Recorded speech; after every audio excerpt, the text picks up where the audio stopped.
लेकिन अमीर बाप की बेटी सृष्टि पर उसकी माँ जान छिड़कती। मेरी बेटी कितनी प्यारी है, भगवान सबको सृष्टि जैसी बेटी दे। सृष्टि धीरे धीरे बड़ी होती है। एक दिन सृष्टि की सहेली कहती है, तू दिखने में कितनी अजीब सी है, लेकिन मैं जानती हूँ हम सब में सबसे अच्छी शादी तो तेरी ही होगी। तेरे पापा अमीर जो हैं। और बता नहीं सकते यार, दहेज तो हर कोई देता है, ये क्या ज्यादा ले जाएगी अपने पति के लिए? अरे बड़े शहर में कोठी है इसके पापा की।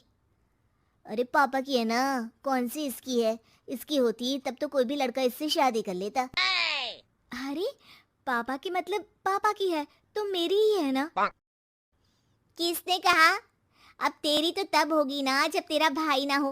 वैसे भी शादी के बाद सारी प्रॉपर्टी भाई के नाम होती है। सृष्टि समझ जाती है कि उसे किसी भी हालत में माँ बाप की सारी प्रॉपर्टी को अपने नाम करना है, लेकिन कैसे? एक दिन सृष्टि का भाई शीनू कहता है, बहन क्या कर रही है? तुझसे एक बात करनी है।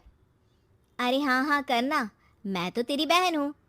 बहन मेरी लाइफ में ना एक लड़की है, मैं सोच रहा हूँ माँ और पापा से बात करूँ शादी के लिए। सृष्टि को समझ में आ जाता है कि भाई की शादी होते ही भाभी उसे एक दिन भी घर में बर्दाश्त नहीं करेगी। आ, क्या बात है भाई, बताना कौन है वो?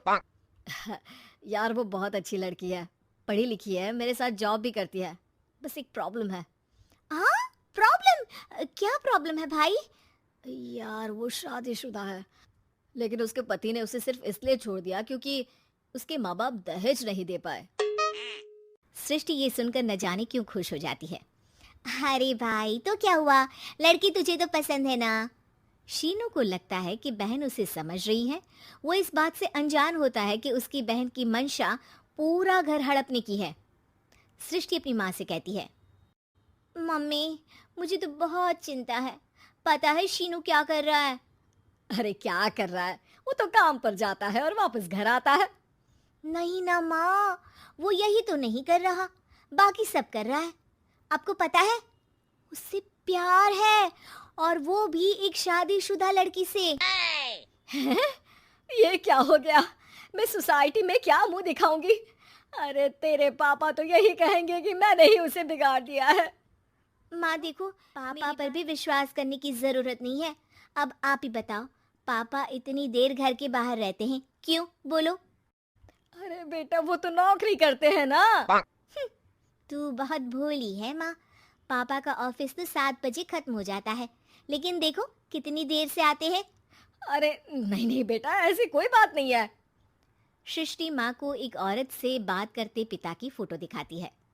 देखो माँ कैसे हैं पापा, मैं ना कहती थी कि पापा सही नहीं है। मैं तेरे पापा से बात करूंगी, दे फोटो मुझे। ओ माँ वो तो डिलीट हो गई। लेकिन चल तूने तो देख लिया ना, पापा से बाद में बात कर लेना, और हाँ मेरा नाम बिल्कुल मत लेना। हाँ माँ। अब क्या था, सृष्टि के माँ और पिता के बीच झगड़ा होना शुरू हो जाता है। सृष्टि के मन में क्या चल रहा था कोई नहीं जानता था। एक दिन, माँ सृष्टि के लिए एक लड़का देखा है, वो लोग शाम को उसे देखने आने वाले हैं। और हाँ माँ, एक खुशखबरी, मैं और पापा मिलकर एक नया बिजनेस ट्राई कर रहे हैं। शाम को लड़का आता है, सांवले रंग का। सृष्टि को तो बिल्कुल भी पसंद नहीं आता। लड़की की माँ कहती है, लड़की का चेहरा तो कोई खास नहीं, लेकिन अगर मेरे बेटे को आप लोग सेटल कर दें तो मैं उसकी शादी आपकी बेटी से करवा दूं। सृष्टि को लड़का बिल्कुल पसंद नहीं था, उसे भाई पर गुस्सा आ जाता है। लड़के वालों के जाने के बाद कहती है, माँ देखा शीनू मेरे लिए कैसा लड़का लेकर आया, न दिखाने लायक न सुनने लायक, सेटल भी नहीं, वो भी हम करे। अरे माँ मैं जानती हूँ ये मेरी शादी किसी भी घर में क्यों करवाना चाहता है। अरे कैसी बात कर रही है बहन, तूने तो देखा ना, लड़के को मैंने ही मना कर दिया तुझसे शादी के लिए। जिसने लड़का बताया था उसने उसकी बहुत तारीफ की थी। बात आई गई हो जाती है, लेकिन सृष्टि का मन शांत नहीं होता। क्या करूं कुछ समझ में नहीं आ रहा, मेरी शादी हो गई तो ये लोग पूरी प्रॉपर्टी शीनू के नाम कर देंगे, मेरे हाथ तो कुछ लगेगा ही नहीं। तभी सृष्टि को आइडिया आता है, वो किसी वकील को फोन करती है। जी देखिए, अगर आपके मम्मी पापा का तलाक हो जाता है तो आपके पिता की आधी प्रॉपर्टी आपकी माँ के नाम हो जाएगी। फिर उसे वो किसी को भी दे सकती है। सृष्टि अब माँ को बेटे के खिलाफ भरती है। माँ, शीनू पर नजर रखा करो। वो जिस लड़की के प्यार में है ना, वो शादीशुदा है।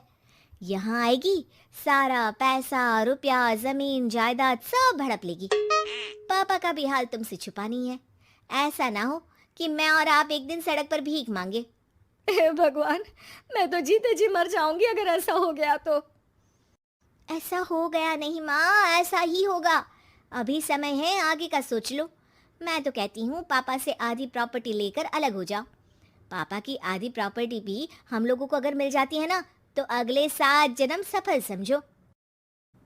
बेचारी माँ बेटी के कहने पर पति से तलाक लेकर अलग हो जाती है। सृष्टि अब पैसों से गाड़ी और अपने दूसरे महंगे शौक पूरे करने लगी। उसके दोस्त भी उसके पैसे इस्तेमाल करते। सृष्टि, कल तुम कहाँ थी? मैं सारा दिन घर पर अकेली थी।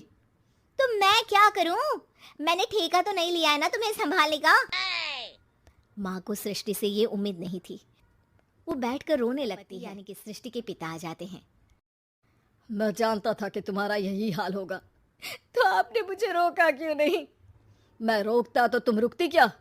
सृष्टि के कहने पर तुमने मुझ पर अपने बेटे पर शक किया, लेकिन तुम ये भूल गई कि कैसे हम दोनों ने मिलकर जीवन में इतना सब खड़ा किया। माँ पति के गले लग जाती है। मुझे माफ कर दीजिए, मैंने आपकी कमाई का एक बड़ा हिस्सा गवा दिया। बात नहीं, तुम साथ हो तो मैं ऐसी 7 प्रॉपर्टी खड़ी कर दूंगा। तभी वहां सृष्टि आ जाती है रोते हुए। माँ, मयंक ने मुझे छोड़ दिया। वो बोल रहा था जब तक मेरे पास पैसे थे तब तक ही वो मेरे साथ था। पापा, माँ, मुझे माफ कर